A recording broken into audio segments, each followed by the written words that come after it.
નમસ્કાર વિદ્યાર્થી મિત્રો, યુનિટ 1 ની અંદર પ્રકરણની શરૂઆતમાં આપણે વૃદ્ધિ અને વિકાસની વાત કરી. એમાં વૃદ્ધિ એટલે શું અર્થશાસ્ત્રની પરિભાષામાં અને એક બે અર્થશાસ્ત્રીઓની પરિભાષામાં, જેવા કે હેન્સન, સાયમન ક્રુઝનેટ જેવા અર્થશાસ્ત્રીઓના મતે વૃદ્ધિ કોને કહેવાય તેની વાત કરી. આ વૃદ્ધિ એ એક સંકુચિત ખ્યાલ છે કે વિશાળ? તો વૃદ્ધિ છે મિત્રો એ એક મર્યાદિત ખ્યાલ છે, સંકુચિત ખ્યાલ કહી શકાય. એટલા માટે કે અર્થશાસ્ત્રની અંદર વૃદ્ધિ જે છે એ વૃદ્ધિની કેટલીક મર્યાદાઓ છે.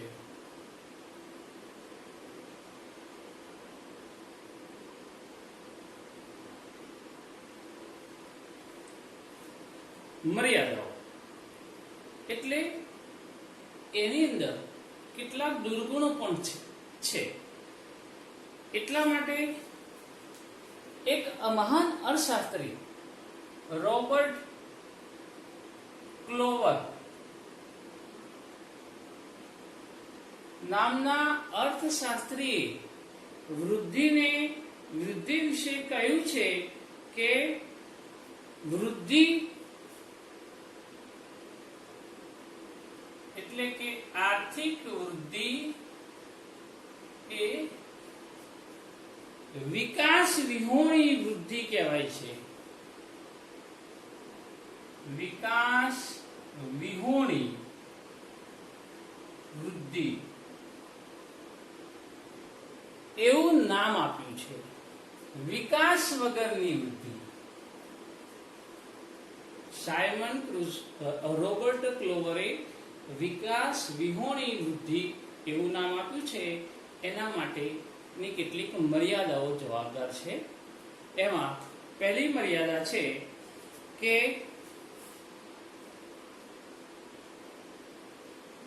મર્યાદા 1.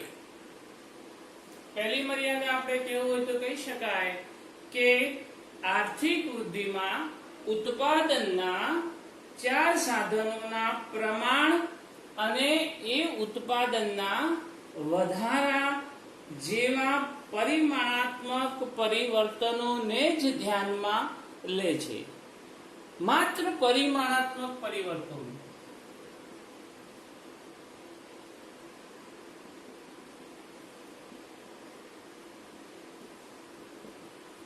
પરિમાણાત્મક પરિવર્તનોને જ ધ્યાનમાં લે છે.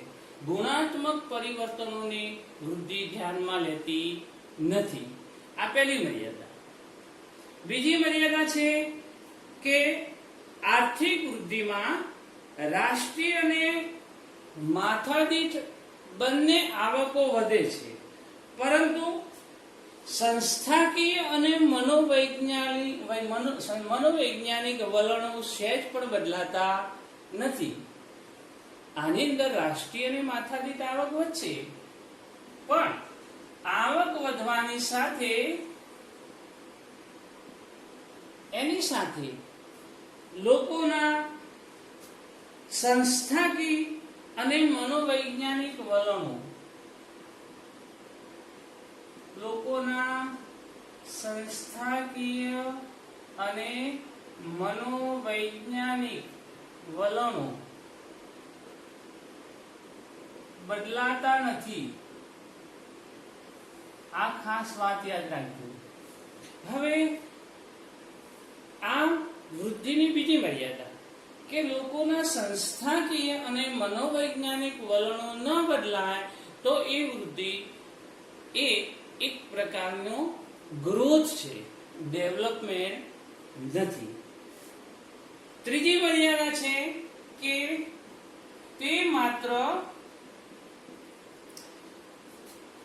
ઉત્પાદનમાં વધારો અને તેનું પ્રમાણ જ દર્શાવે છે. ઉત્પાદનનો વધારો અને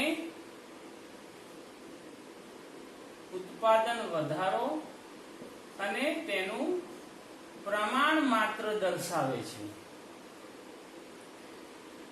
આનો મતલબ એ થાય કે તેનો ખ્યાલ એક સંકુચિત છે અથવા તો મર્યાદિત છે. આ ત્રીજી મર્યાદા કે આર્થિક વૃદ્ધિની અંદર ઉત્પાદનનો માત્ર વધારો જોવા મળે છે, એનું પ્રમાણ માત્ર જોવા મળે છે, એટલા માટે તેને એક મર્યાદિત કે સંકુચિત ખ્યાલ ગણવામાં આવે છે. આ ત્રીજી મર્યાદા કહી શકાય. ચોથી મર્યાદા એ છે કે આર્થિક વૃદ્ધિ એ પ્રજાનું કલ્યાણ માપવામાં નિષ્ફળ જાય છે. તે પ્રજા કલ્યાણ માપવામાં નિષ્ફળ, કારણ કે તે એકમાત્ર પરિમાણાત્મક પરિવર્તન છે, એટલે એ પ્રજાના કલ્યાણનો ફેરફારો માપી શકતી નથી. પાંચમી મર્યાદા પણ આપણે આપીએ તો કહી શકાય કે દુનિયાના ઘણા વિકાસમાન દેશોમાં આર્થિક વૃદ્ધિ થઈ છે, પરંતુ જ્યાં આર્થિક વૃદ્ધિ થઈ છે છતાં પણ ગરીબી આર્થિક વૃદ્ધિ છે, પરંતુ ત્યાં ગરીબી સહેજ પણ ઘટી નથી. તો મિત્રો, અહીંયા આર્થિક વૃદ્ધિના જે લાભ છે એ લાભ ગરીબો સુધી પહોંચ્યા નથી, એટલે તેમના જીવન ધોરણમાં કોઈ સુધારો થયો નથી એમ કહી શકાય. અને એમનું આર્થિક વૃદ્ધિની અંદર લોકો સારું જીવન ધોરણ જીવવામાં નિષ્ફળ ગયા છે એવું કહી શકાય. આ વૃદ્ધિની કેટલીક મર્યાદાઓ જોવા મળે છે, એટલા માટે એના પછીનો વિશાળ ખ્યાલ તરીકે આપણે વિકાસ, આર્થિક વિકાસની વાત કરવાની છે. પણ મિત્રો, થોડા ઊંડાણપૂર્વક જોઈએ તો અહીંયા વૃદ્ધિ જે છે એ વૃદ્ધિ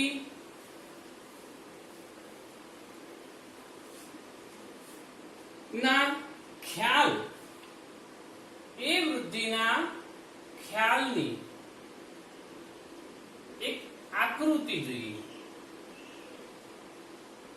કે જ્યાં જ્યાં જે દેશોમાં વૃદ્ધિ, આર્થિક વૃદ્ધિ છે એ કેવી રીતે જોઈ શકાય છે અથવા તો એ શું કામ કરે છે. તો મિત્રો, કોઈ બે દેશોની આર્થિક પ્રગતિની સરખામણી કરવા માટે આર્થિક વૃદ્ધિનો ખ્યાલ મહત્વનો છે. કોઈ પણ બે દેશોની આર્થિક સરખામણી કરવી હોય, દાખલા તરીકે દેશ નંબર A, દેશ B, આ કોઈ પણ બે દેશો હોય તો એમની આર્થિક પ્રગતિની સરખામણી કરવી હોય તો આપણે આ વૃદ્ધિ અથવા આર્થિક વૃદ્ધિનો ખ્યાલ મહત્વનો છે. આર્થિક વૃદ્ધિ એ ખાસ કરીને GNP નો ફેરફાર બતાવે છે. ગ્રોસ નેશનલ પ્રોડક્ટ એટલે કાચી રાષ્ટ્રીય પેદાશ, એનો ફેરફાર આ આર્થિક વૃદ્ધિ દ્વારા જ આપણે જોઈ શકીએ છીએ. તો મિત્રો, એટલા માટે એ એકમાત્ર પરિમાણાત્મક ખ્યાલ છે, એ આપણને ખબર છે, પરંતુ આપણે એક આકૃતિ દ્વારા જોઈશું કે આર્થિક વૃદ્ધિની અંદર કોઈ પણ બે દેશોની સરખામણી કરતા કયા દેશની આવકો વધી જાય છે એ આપણે આ આકૃતિ દ્વારા એની અસર જોવાની છે. તો મિત્રો, આકૃતિ આપણે દોરીશું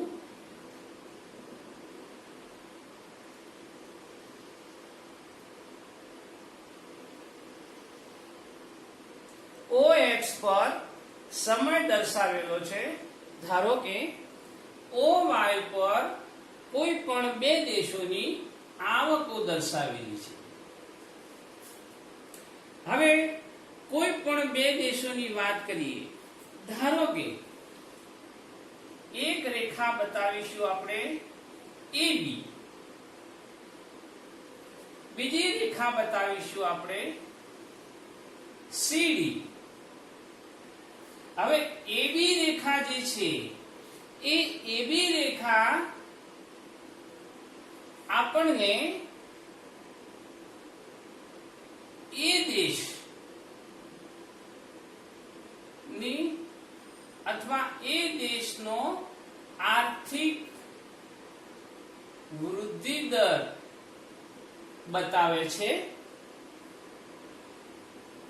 અને CD ને આપણે બી દેશ કહીશું. તો બી દેશનો આર્થિક વૃદ્ધિ દર ની રેખા કહીશું. AB OX આકૃતિમાં OX પર સમય, OY પર આવક દર્શાવી છે. કોઈ પણ બે દેશો AB એને આપણે એ દેશ ધારવાનો અને CD એને આપણે બી દેશ ધારવાનો. હવે ધારો કે અહીંયા આપણે બે રેખાઓ એકબીજાને છેદે છે એને આપણે સમતોલન એટલે કે RM જેટલો સમયે OA જેટલી આવક અને OC જેટલી આવક બંને દેશોની છે. દેશ A અને B ની બંનેની આવકો OA જેટલી અને OC જેટલી. હવે આ આકૃતિની અંદર આપણે જોઈશું મિત્રો કે સૌપ્રથમ મુદ્દા નંબર 1 આપણને ખબર છે કે OX પર સમય બતાવ્યો છે. બીજો નંબર OY પર બંને દેશોની રાષ્ટ્રીય આવક બતાવી છે. મુદ્દા નંબર 3 કે શરૂઆતમાં A ની આવક, AB એટલે A, તો AB ની આવક OA જેટલી છે. AB ની આવક OA જેટલી છે. OA એટલે આટલી, બરાબર છે. અને એ જ સમયે CD એટલે બી દેશ, બી દેશની આવક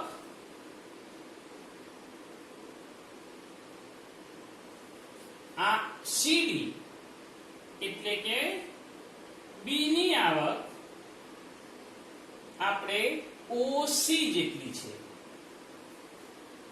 OC જેટલી એટલે શરૂઆતના તબક્કે એ દેશની આવક બી દેશના આવક કરતા ઓછી છે. એટલે એ દેશની આવક બી દેશની આવક કરતા અહીંયા આટલી ઓછી છે. CA એ કરતા બી ની આવક AC જેટલી ઓછી છે. આટલી આવક ઓછી છે. હવે આગળ જોઈએ કે બી દેશ કરતા CD એટલે બી દેશ કરતા AB એટલે કે એ દેશનો આવક વૃદ્ધિ દર ઊંચો છે. કારણ કે આ રેખા જે છે એ A ની છે એટલે એ રેખા ઉપરની તરફ છે એટલે વૃદ્ધિ દર આટલા સુધી સ્થિર થાય છે, પછી આગળ વધારે છે એટલે ઉપરની બાજુ છે. એટલે એ દેશની આવકનો વૃદ્ધિ દર બી કરતા ઊંચો છે. એટલે જે દેશની આવકનો વૃદ્ધિ દર ઝડપી હોય, ઊંચો હોય, એ લાંબા ગાળે વિકસિત એટલે કે વધારે વિકાસ, એની આવક વધી જાય છે. તો આગળ જતા બી દેશ કરતા એ દેશનો આર્થિક વૃદ્ધિ દર ઊંચો હોવાથી OM સમયે, આટલા સમયે RM, OM સમયે આવકની, એ દેશની આવકની સપાટી RM જેટલી થાય છે. OM સમયે RM જેટલી આવકની સપાટી થાય છે. અહીંયા બંને રેખાઓ A અને B, બંને દેશની રેખાઓ એકબીજાને છેદે છે. તો આટલા સમયે આટલી આવક બંનેની પ્રાપ્ત થાય છે, સરખી થાય છે. પણ એના પછી જેમ સમય આગળ પસાર થશે તેમ આગળ જતા બી દેશ કરતા, આ બી દેશ છે, એ બી દેશ કરતા એ દેશની આવક ઉપરની બાજુ જાય છે, એટલે વધતી જાય છે. તેને આર્થિક વૃદ્ધિ કહી શકાય. મિત્રો, આ આકૃતિ ઉપરથી આપણે સમજી શકીએ કે આર્થિક વૃદ્ધિની જે દેશો, વિકસિત દેશોની અંદર હોય છે, ત્યાં એક દેશ બીજા દેશ કરતા કેવી રીતે તુલનાત્મક રીતે આગળ વધે છે. બધાય દેશો તો વિકસિત ગણાય છે, પરંતુ એ દેશો પોતાનો વિકાસ જે છે, પોતાની પ્રજાનું જીવન ધોરણ છે, એ કેમ કરીને અગાઉ જેટલું ટકાવી રહે એ માટે પ્રયત્ન કરે છે. તો મિત્રો, ખાસ કરીને આપણા દેશની અંદર આપણે જોઈશું કે કેટલાક વિકસિત દેશ, આપણા વિશ્વની અંદર કેટલાક એવા દેશો છે કે એ વિકસિત દેશોની અંદર આપણે જેવા કે એશિયા, લેટિન અમેરિકા, આફ્રિકા, એવા વિકસિત દેશો છે, એ આર્થિક વૃદ્ધિ કરતા આર્થિક વિકાસ ઉપર વધારે ભાર મૂકે છે અને પોતાના દેશની પ્રગતિ કરવામાં એ વધારે મહેનત કરી રહ્યા છે. તો મિત્રો, આ છે વૃદ્ધિનો સંકુચિત ખ્યાલ જે વિકસિત દેશોમાં જોવા મળે છે. હવે આ વૃદ્ધિ પછી આપણે વિકાસ એટલે કે આર્થિક વિકાસની વાત આપણે આગળ યુનિટ 3 ની અંદર જોઈશું. અસ્તુ.